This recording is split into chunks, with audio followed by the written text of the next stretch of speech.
आज पढ़ेंगे हम सबसे इम्पोर्टेंट है 12.8 प्रमेय नंबर 12.8, जिसमें दे रखा है एक चाप द्वारा वृत्त के केंद्र पर अंतरित कोण वृत्त के शेष भाग के किसी बिंदु पर अंतरित कोण का दुगुना होता है। ये हम पढ़ेंगे बना लेते हैं इसका।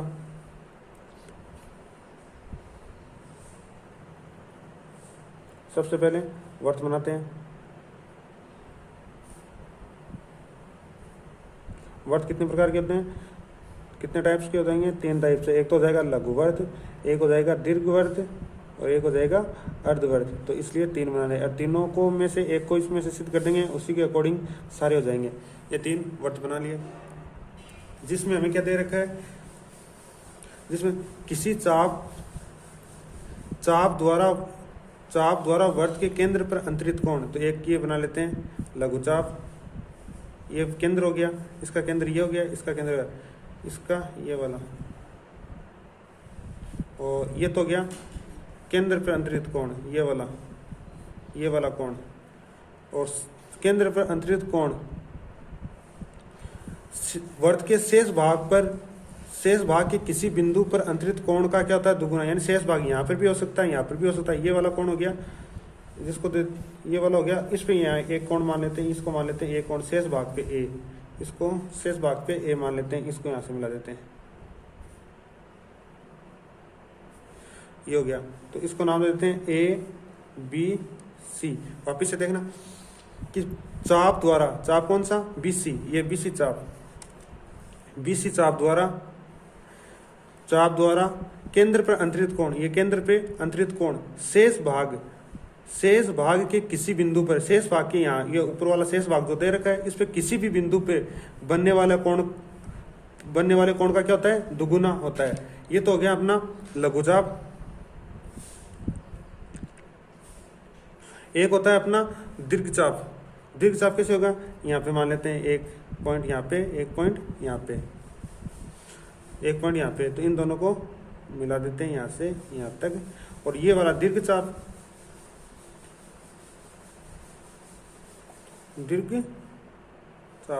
और शेष भाग पे यहाँ पे बने कोण का क्या होता है? दुगुना, इस वाले कोण का। जैसे ये 120 का है तो ये कितने का हो जाएगा? 60 का। अगर ये कितने का है? 50 का, तो ये कितने हो जाएगा? 25 का। अगर ये कितना 80 का, तो ये कितना हो जाएगा? 40 का। और ऐसे ही एक सीधी लाइन जो हो जाएगा अर्धवृत्त, इसको बोल देते हैं अर्धवृत्त, अर्धचाप या अर्धवृत्त पे बना कोण। तो यहाँ से ये बना, तो यहाँ पे शेष भाग पे इधर भी बन सकता है और इधर भी बन सकता है। तो ये कितने का होता है? यहाँ पे केंद्र पे 180 डिग्री का बनता है, तो ये कितने का बनेगा? यहाँ पे 90 का। ये भी कितना बनेगा? 90 डिग्री का।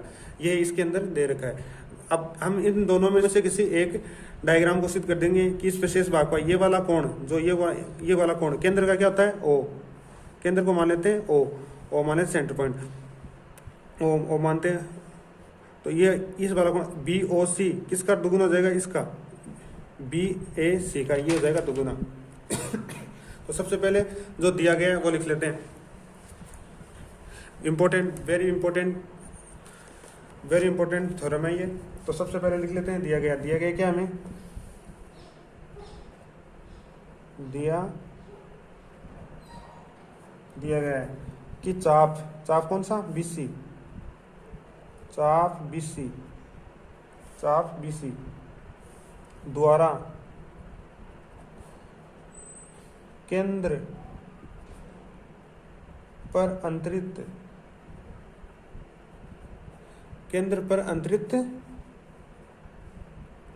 कोण, केंद्र पर अंतरित कौन सा?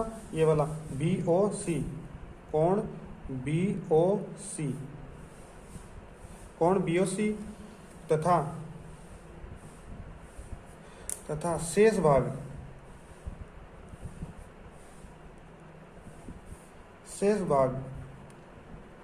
पर अंतरित कोण कौन सा? ये वाला BAC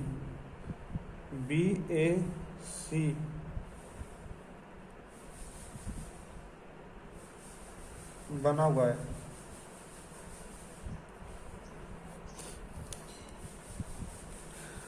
बना हुआ है, यह अंतरित भाग है। कौन बना हुआ है? और सिद्ध क्या करना है हमें?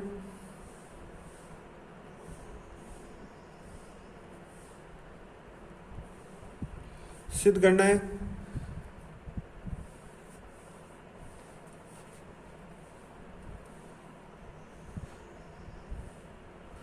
करना है कि कोण BOC बराबर हो जाएगा कोण दोगुना हो जाएगा BAC, यानी इसका ये क्या हो जाएगा? डबल। BOC का डबल हो जाएगा BAC, ये दोनों बराबर हो जाएगा। अब क्या करते हैं? रचना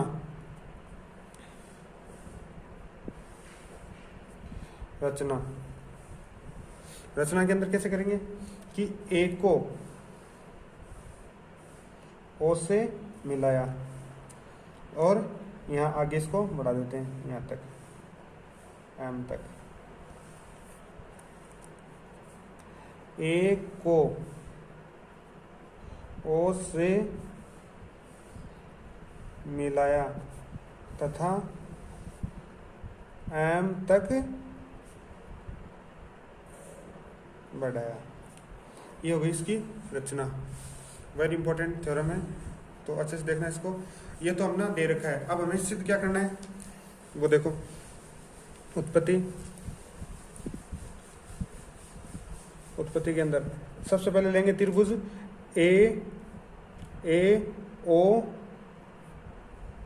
इधर AOB, त्रिभुज AOB लेते हैं। सबसे पहले त्रिभुज AOB से त्रिभुज AOB में AO बराबर हो गया AO बराबर हो जाएगा BO। ये वाली और ये वाली दोनों बराबर है। ये भी वृत्त की त्रिज्या है, ये भी वृत्त की त्रिज्या है। अगर रीजन देना चाहते हो दो वृत्त की त्रिज्या। और क्या जाएगा?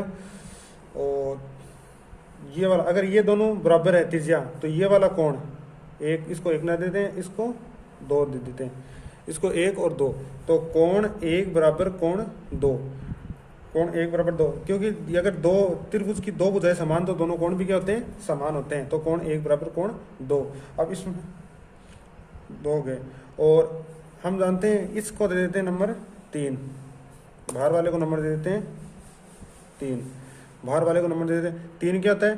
त्रिभुज का बहिष्कोण इन दोनों कोणों के योग के बराबर होता है। तो कोण 1 प्लस कोण 2 बराबर कोण 3। किससे? बहिष्कोण से। बहिष्कोण से। बहिष्कोण क्या होता है?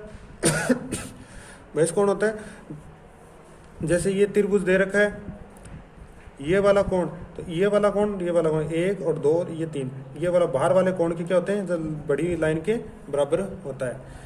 और ये इसका हो गया रीजन बहिष्कोण से। तो कोण 1 बराबर 2 है, तो इन दोनों में से एक कर लेते हैं। तो कोण 1 प्लस कोण 1 बराबर हो गया कोण 3, दोनों को मिलाएंगे तो कोण 2 1 बराबर कोण 3। तो कोण 2 बराबर कोण 3 हो गया। इसको देते हैं समीकरण नंबर 1। अब इसी प्रकार चलते हैं कौन से? इधर वाला त्रिभुज AOC। इसी प्रकार त्रिभुज AOC से। अब देखो इसके अंदर क्या हो रहा है? कोण 1 ऊपर वाला किसके? नीचे वाला कोण 3 के क्या है? कोण 3 का क्या है? कोण 1 क्या है? डबल। तो इसको नाम दे देते हैं इसी प्रकार। इसको दे देते हैं 4, इसको दे देते हैं 5 और इसको दे देते हैं 6। तो कोण इधर वाला देखो ये डबल है ना, तो इधर वाला क्या हो जाएगा? कोण 2 कोण है 4 किसके बराबर? कोण 6 के। इसको दे देते हैं समीकरण नंबर 2। जैसे देखो ये वाला दे रखा ना, या तो इसको इतना पूरा जितना ये किया था ना पूरा उतना पूरा करो, या इसको इसी प्रकार लिख के क्या करोगे कि कोण 4 किसके हो जाएगा? कोण 6 इसका डबल हो जाएगा कोण 4 का। जैसे कोण 3, ये कोण 3 क्या है? डबल है किसका? कोण 1 का। कोण 1 का डबल है। उसी प्रकार अब क्या लिखेंगे? समीकरण 1 व 2 को जोड़ने पर, समीकरण नंबर 1 व 2 को जोड़ने पर। तो समीकरण 1 व 2 को जोड़ेंगे तो पहले तो इधर वाले कोण 2 कोण 1 प्लस 2 कोण 4, इधर रहेगा कोण 3 प्लस कोण 6। अगर इन दोनों में कॉमन क्या आ गया, 2 कॉमन आ गया तो क्या बच गया, कोण 1 प्लस कोण 4 और इधर रह गया कोण 3 प्लस कोण 6। अब कोण 1 और 4, कोण 1 और 4 क्या लिख सकते हैं, BAC, ये हो जाएगा 2 कोण BAC और कोण BAC, और इसको क्या लिख सकते हैं, कोण BOC, इसको लिख सकते हैं कोण BOC। तो यही हमें क्या करना था, सिद्ध। तो हम क्या लिख सकते हैं, इति सिद्धम, इति सिद्धम। अब एक बार वापस से देखना क्या किया इसके अंदर, हमें दे रखा है कि इंपॉर्टेंट है ये, चाप द्वारा वर्त के केंद्र पर अंतरित कोण, चाप द्वारा वर्त के केंद्र पर अंतरित कोण, शेष भाग पर बने इसके ये अंतरित कोण, चाप द्वारा शेष भाग ऊपर वाला, शेष भाग पर किसी बिंदु पर बनने वाले कोण का क्या होता है, दुगुना। तो हमें ये चीज तो दे रखी है कि चाप दे रखा है CA और शेष भाग कौन सा है, ये ऊपर वाला, इसमें से ये वाला कोण बन रहा है। तो ये दोनों के अंतरित कोण बना हुआ है, जिसमें हमें क्या करना है, ये वाला इसका BOC का क्या होता है, डबल होता है, कौन सा, BAC, ये दोनों डबल होता है। रचना क्या कर दी, A को O से मिलाया और O से आगे M तक बढ़ाया, तो त्रिभुज पहले कौन सा लेंगे, AOB, जिसमें ये वाली और ये वाली AO बराबर BO, ये क्या दे रखे, वर्त की त्रिज्या। अगर दोनों वर्त की त्रिज्या दोनों बराबर है तो कोण 1 बराबर कोण 2 भी क्या होते हैं, बराबर।